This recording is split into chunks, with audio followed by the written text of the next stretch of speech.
I think, as you mentioned, the UK recorded its highest number of daily COVID cases since March. There is growing pressure, perhaps, to reintroduce some levels of restrictions, and also growing criticism that the booster JAG programme for the older age groups just isn't happening fast enough. So we thought we would have a look at where we are in Scotland with this. We're joined by Helen McCardle, health correspondent at the Herald. Morning, Helen. Morning. Good morning. And also Dr. Simon Williams, who's a senior lecturer in people and organisation at Swansea University. Hi, Simon. Hi, how are you? I'm well, thank you. So Helen, are we on track? Do we have a definable track as far as the booster jab programme in Scotland's concerned? Well, that's one of the curiosities. We actually know the number of boosters that have been administered in Scotland. So the latest figure for that is that 300 or just over 344,000 people have been given one of these boosters. But what's missing from the data that's been published at the moment by Public Health Scotland is an actual percentage for, what percentage is that of those who are eligible for this booster. But what we can say is that we know roughly about 270,000 over 80s were vaccinated in the previous round, the first and second doses, and about 380,000 frontline health and social care workers also got first and second doses. So we know that group, the over 80s and frontline health and social care workers, were the people that were kind of at the front of the queue to get these boosters. So if we know that 344,000 have been administered... Trying to do the maths here. Yeah, we can roughly gauge that maybe about 50% of people in that eligible group at the moment have had a booster dose, and the programme started on September the 20th, so we're about a month into it at the moment. Right, and that is the number one priority group, isn't there? And obviously there was 4 top priority groups. The jab is to be administered, I believe, no less than 6 months from your second one. Does that complicate things? Well, it does in the sense that there has been some suggestion that from some people that perhaps we should bring it forward a little bit just to maximise protection over winter. But yeah, it is the case that the JCVI guidance at the moment is that you should not get your booster dose, if you're eligible for it, any sooner than 6 months after your second dose. So if you're looking at someone who's maybe in the 50 to 59 age group, for example, who they're now saying isn't going to get an appointment, or the booking portal isn't going to open before mid-November, well, it is probably the case that that kind of age group, the 50 to 59s, started to get their first doses in March.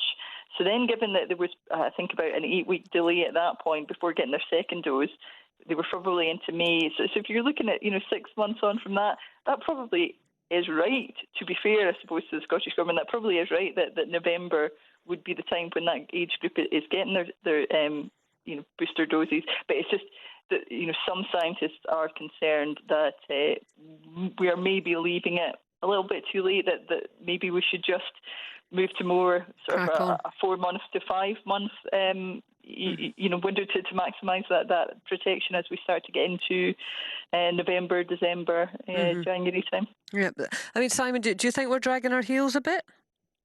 Well, I think, there does seem to be a growing consensus amongst many public health researchers and practitioners that things could be going quicker. I think it is obviously a complex landscape as far as compared to initial doses. Obviously now we're trying to balance first doses for youngsters in the 12 to 15 age group. There's still a significant minority of young adults who are getting their second doses. And obviously we're trying to balance flu jabs with booster doses. So it's complex, although the other side to the equation is, of course, the capacity is there. These kind of mass vaccination centres had to be built from scratch when we were administering first doses. And, there were many tens of thousands of vaccinations being rolled out daily. And so, in theory, the capacity is there. So it is increasingly a bit of a a question mark as to why these aren't being rolled out quicker, because there are implications, I suppose. When we look at other countries who are a bit further down the field, Israel, for example, where they had a significant proportion actually of their hospitalizations once immunity started to wane amongst that 60 and over age group, whereas once the boosters were rolled out a few weeks down the line, a much larger proportion of the hospitalizations tended to be in, again, the younger, the unvaccinated. So it is important that we get these boosters out as quickly as we can. I mean, just to box off some of the considerations, is there any question mark over supply, or are we confident that there are enough vaccines in order to give people their booster? So what we do know, my understanding is that supply in terms of the availability of the vaccinations is fine and sufficient. Then there's a question of delivering that in an efficient and at speed way.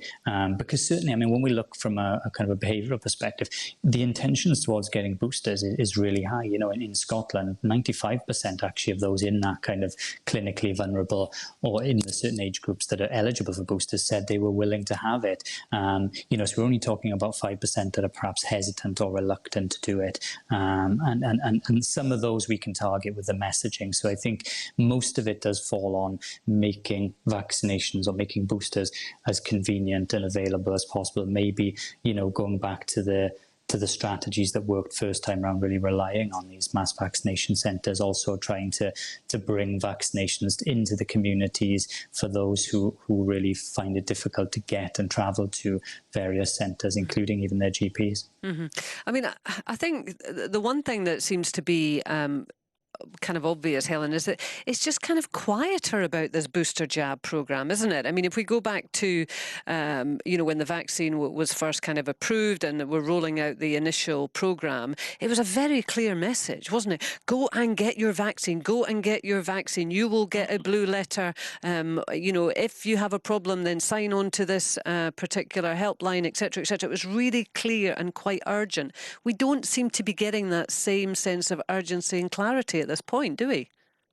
Yeah, there definitely hasn't been the same sort of publicity drive, although I think the Scottish Government has said that, that is now something that it is looking at. But yeah, there definitely hasn't been the kind of television, campaigns, the social media campaigns to the same extent. I wonder if some of that is maybe just because, up until now, we really have been focusing on, for example, your health and social care workers. So I guess they're probably, getting encouraged within their workplaces to take it up. Then we've also had, because within the over 80s, you'll have a lot of care home residents. So care home residents were obviously very prioritised. So there's not really the same reason to maybe, have a publicity drive around care home residents, because they wouldn't be going out to get the vaccine. It'll just be brought to them. And, I suppose then within that, there's just some over 80s who, depending where you are in the country, it's being delivered in different ways. So I suppose some people will have maybe just been contacted directly by their GP surgery if they're in areas like Highlands and parts of Perthshire who are doing the boosters in their own practices. And then apart from that, you've just got the people, over 80s who are maybe having to travel to some community hubs. But I think maybe as the weeks go on, as we come down the age groups, I think we maybe will start to see, more publicity towards that. Come forward for your flu, come forward for your booster, because of course they're supposed to be administered simultaneously, although again, that's something that isn't always happening depending on supply and logistics. Yeah, concerns. well, and I suppose you want to get the flu jabs out, and if someone has to wait 6 months since they had their last vaccine, and that maybe takes them into December, January, they probably want them to have their flu jab before that, so it might not be delivered simultaneously. We do have a statement from the Scottish Government. It says, we've always been clear that vaccination will be offered on the basis of clinical priority, and as much as possible we are seeking to co-administer COVID boosters and flu as part of the biggest ever flu programme to ensure we offer maximum protection. People over the age of 70 began to receive invitation letters last week. Apparently, adults aged 60 to 69 and those 16 plus with underlying health conditions will begin to receive vaccination appointment letters from late October. Appointments can be rescheduled using the National Vaccination Helpline or the NHS Inform website. So perhaps by the end of this month, October, we might see a little bit more publicity around the booster jab programme. Helen, thank you very much indeed. Helen McArdle, health correspondent at the Herald, and Dr. Simon Williams from Swansea University.